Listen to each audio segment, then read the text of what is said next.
is it just me or are those some sad looking palm trees today? Well, hello my friends, it's your old pal Jordan the Lion. We started it early today because I actually had a doctor's appointment. About a year and a half ago I found some bumps on my hand that turned out to be a tumor, and I was a little worried that I had that again, so I went and they checked me over and found out that it's actually a cyst. So I'm gonna come back, they're gonna take care of that, and they also wanted to check me over because they were really upset that I'd never been given an inhaler for my asthma. They did another asthma test again today because I told him, I said, sometimes they say I have it, sometimes they say I don't. And he did a test and he said, you definitely have it, and I'm gonna give you an inhaler today. So I will now have that. Some of you have mentioned like, hey, why are you breathing so loud on the, well, for one thing, the microphone on the other camera I use picks up every single little noise. But also, I have asthma, so it makes it a little bit louder. So there you go. Let's go find Jaw and get our day started. Daze with Jordan the Lion begins now. What's going on, Jaw? Hey, you were supposed to make the bed while I was gone. What happened to that? No dice? Hazy Hollywood.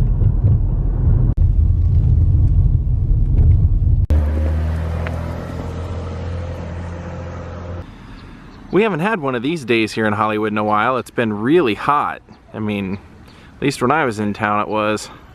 It's kind of nice to have one of these again. I love this kind of weather. I guess that's the new way of doing artwork out here, is doing like leaf implants into the concrete while it's wet. Well, what are we doing today? I don't really know. I hadn't actually thought about it. I wanted to kind of do today as one of those, I'll just look through all my ideas and just kind of do it on a whim, have fun today, just, you know, kind of unplanned. I do have to make some phone calls because I'm hoping to set up our interview in Big Bear, because there's some other stuff I want to do in Big Bear too, and I'm just having that hankering of taking Jaw with me, hopefully for maybe a couple of days, and letting him have some fun out of town as well.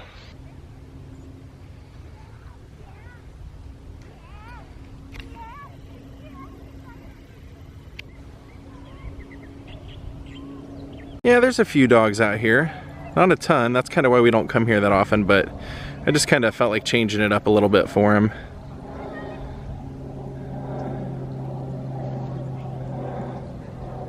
Here we go. Here we go, let's see what happens here. There's even a ball in play. Instead of running towards the dogs and towards the action, he runs away from them. What sense does that make when you're at a park, Jaw? Come on, man. Almost, he's almost about to make a friend, hopefully. Now there's a bit of a party out here. An all black dog party. Like Led Zeppelin.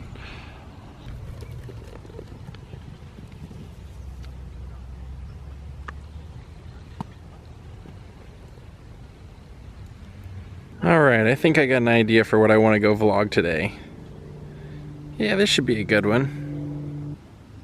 Just not really doing much today, unfortunately. It's one of those observation days, and I feel like he has more of those here at this park than any other park, so. Alright, let's roll. We'll go drop off Jaw and go do some vlogging.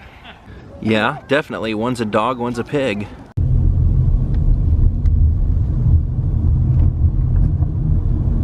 Well, my friend Kevin was telling me that this past weekend they leveled what was like this world famous radio station, Studios K-Rock. And that made me start thinking about a guy that I used to listen to on Sunday nights when I would be out driving, working. And so today I want to do a vlog about Rodney Bingenheimer.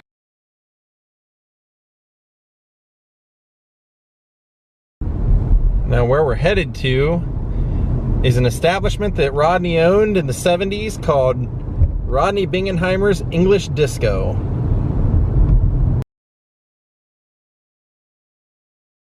Well, Rodney Bingenheimer is maybe one of the most fascinating people that's ever graced this city of Los Angeles, and he wasn't a playwright, he wasn't an actor, a director, a poet, a musician. He was none of those things. He was actually a fan, and became so famous in this town that he would become synonymous with Rodney on the Rock, mayor of the Sunset Strip, and he would actually get his start by being, well, he auditioned to be one of the Monkees, didn't get the gig, but he was the same height and from the back looked just like Davy Jones and was hired to be Davy Jones' double.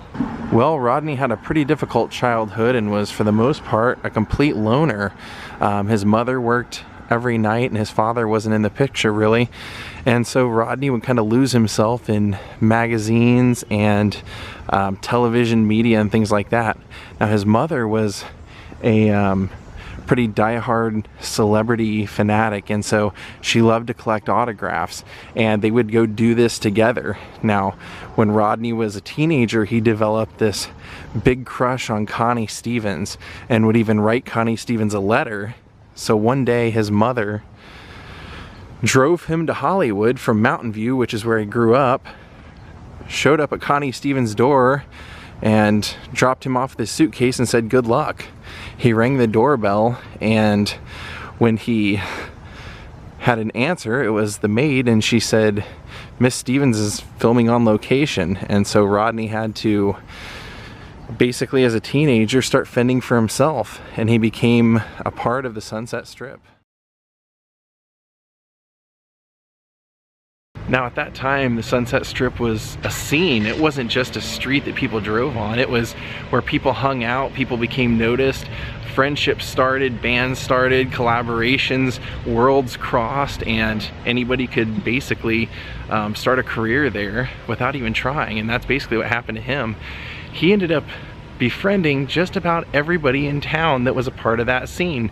Every band, everyone in the world that was a musician that came through Los Angeles at one point knew Rodney Bingenheimer, including people that were well known for not being easy to get along with, like Bob Dylan and John Lennon even ended up liking Rodney Bingenheimer and letting him hang out or making him a part of their world whenever they were around. Wow, what a cool house, huh? Well, Rodney, being this street kid, eventually landed a gig by working for Capitol Records.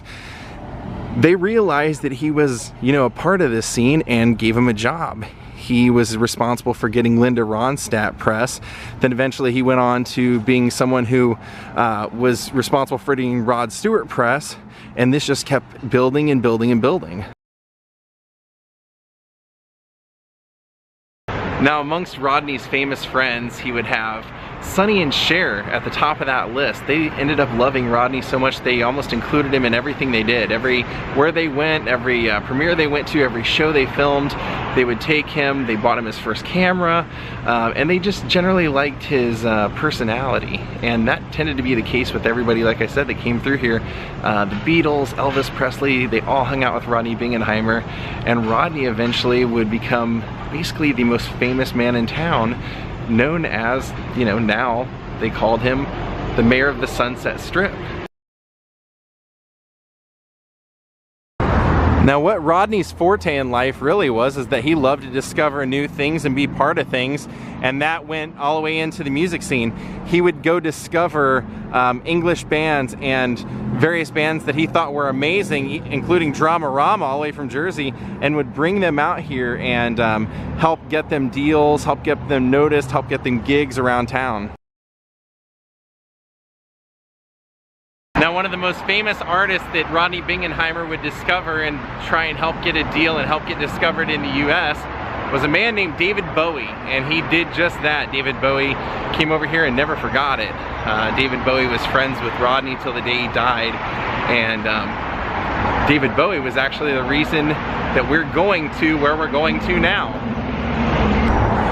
You see, Bowie knew that Rodney had this talent for finding new artists and new music, and he said, you should start up your own discotheque. And so that's kind of what Rodney did. He got a friend of his who was a record producer pretty much right next to Chateau Marmont. They opened up a club there for a couple of months and then decided to move down the street, changed the name. It became known as Rodney Bingenheimer's Disco. Now the building in front of us is the building that Rodney Bingenheimer moved his disco to. Now, the crazy story about this is that this was, at the time, a very small place. They said that the floor itself, the dance floor, was like only big enough for like 6 people to dance on. But it was a celebrity hotspot. Everyone from Elton John to David Bowie, Mark Bolan, Keith Moon. They all came here. And this was actually what made it famous. Was it was the first like glitter glam bar. It was a hangout for breaking that music here in Los Angeles and in the States. So all the people that were affiliated with that, Gary Glitter and anybody that made their name in glam from 1972 to 1975, they all came here. Now what's interesting is that you might wonder like what ended up happening to Rodney and like why did this close down if it was so star-studded and like the New York Dolls were hanging out here and people like that. And it's because the times changed. And you know, where at one time they said you would come here and you would see people dressed exactly like David Bowie. You would see it was a hot spot for kids because they didn't card for alcohol. And so they said that like David Bowie said that like the main clientele was pretty much from like 12 to 15, and they would have like cut their hair all crazy, have tons of glitter on their face, and it was just like a crazy wacky place to be, and everybody wanted to be here. Now when the times changed, you know, people quit coming, and that was also kind of the end of glam music. But Rodney, you know, being Rodney, was always ahead of the times and kind of saw the post-punk or the punk movement coming in and everything. And so within, I think it was like a little over a year of closing down the disco, he was hired as a radio DJ and was breaking bands like Joan Jett and Blondie and the Runaways and people like that. And those are the same artists that he was playing here, which is kind of the reason people were coming here so often, is that he was precursor to his radio show here in Los Angeles. He was doing the same exact thing here. He was breaking new music that was big in the UK and letting people hear it here for the first time. Even Mackenzie Phillips from One Day at a Time and the daughter of the Mamas and the Papas, she said she used to come here pretty much every single night and said she rarely ever missed it, and it was just a total chaotic scene that they all loved being a part of. She said they would have like ripped fishnets, and she would cut her hair different every night to make it look like she was a mental patient, she said. And yeah, it's just kind of a crazy history that was here. And then Rodney went on to, like I said, become one of the biggest DJs in Los Angeles, and for the right reasons. Many of you may know that a lot of the record industry for a long time was run by basically labels sending to radio stations what they wanted played, sometimes with a monetary bribe inside the LP jacket, sometimes with a drug bribe. I know one of the big DJs out here in that day was Fraser Smith, and I've talked to him and he said, yeah, people would drop off records all the time with like bags of cocaine in it and stuff. And but Rodney was actually going out finding these bands on his own. He was bringing in like test pressings of things that the bands, you know, just liked him and trusted him with their music, and he would bring it in and play it so advanced that a lot of the bands sometimes wouldn't even have a US label yet. So he ended up, for the next, well, up until about, I would say, I think it was a year or two ago, Rodney was still on the radio Sunday nights from, I believe it was midnight or 11 p.m. till 3 a.m. Breaking new music. His theme song for his show was even done by Brian Wilson and was written about Rodney. The GTOs had a song that was produced by Frank Zappa that was written about Rodney. I mean, what a crazy character in Los Angeles history he's been.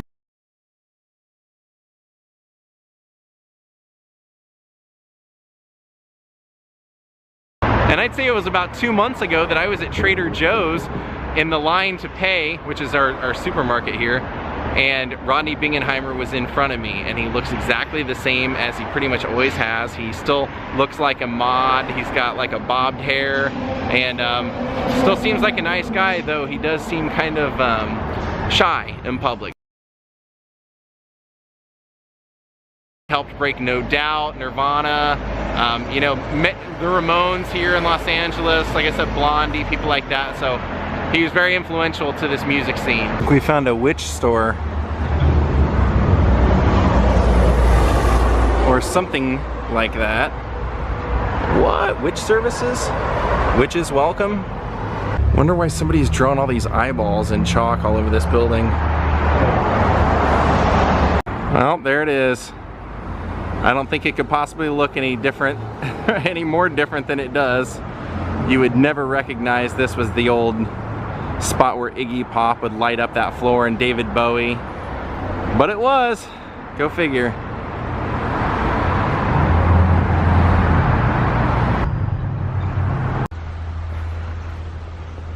All right, we just got some mail. Pamela Wilder and Rosie just sent Josh some Caesar food, which there for a while he wasn't eating, and now he's back on liking it. Funny how that works. And my sister had asked me if there's anything I needed, and I said, yeah, actually I need a dehumidifier. So she sent me a dehumidifier through Amazon. Thank you, Tara. Can I help you? What are you so excited about? You know that's food for you? Good grief. Here we are.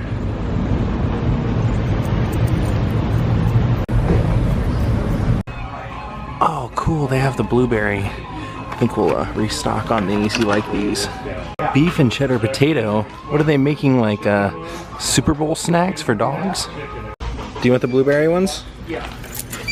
Whoa.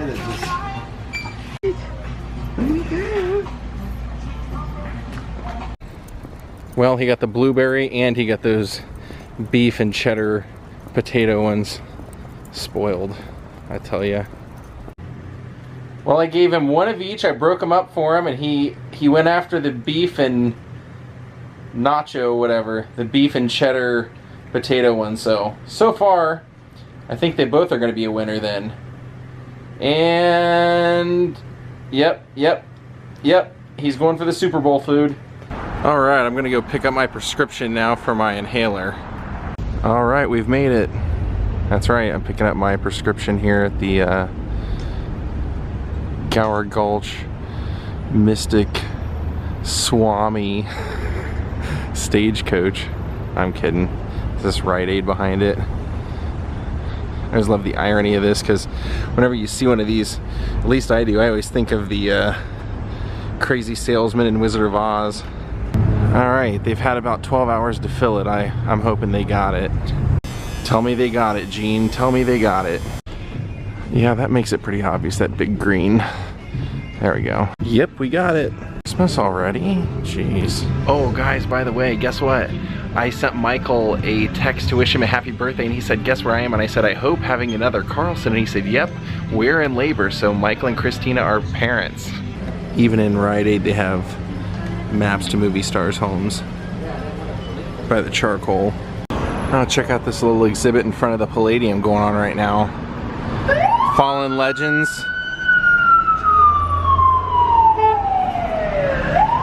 How appropriate.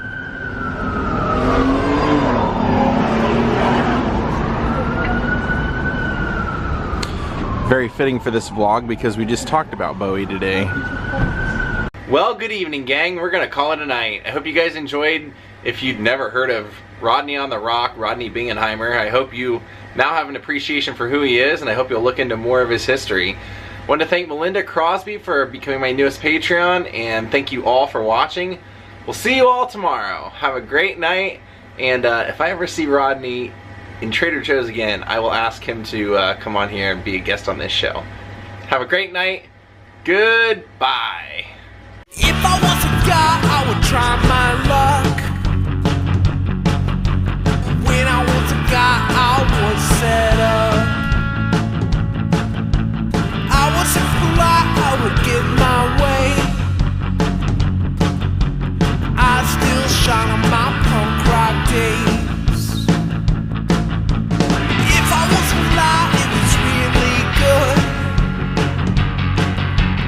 I could read that book a second time.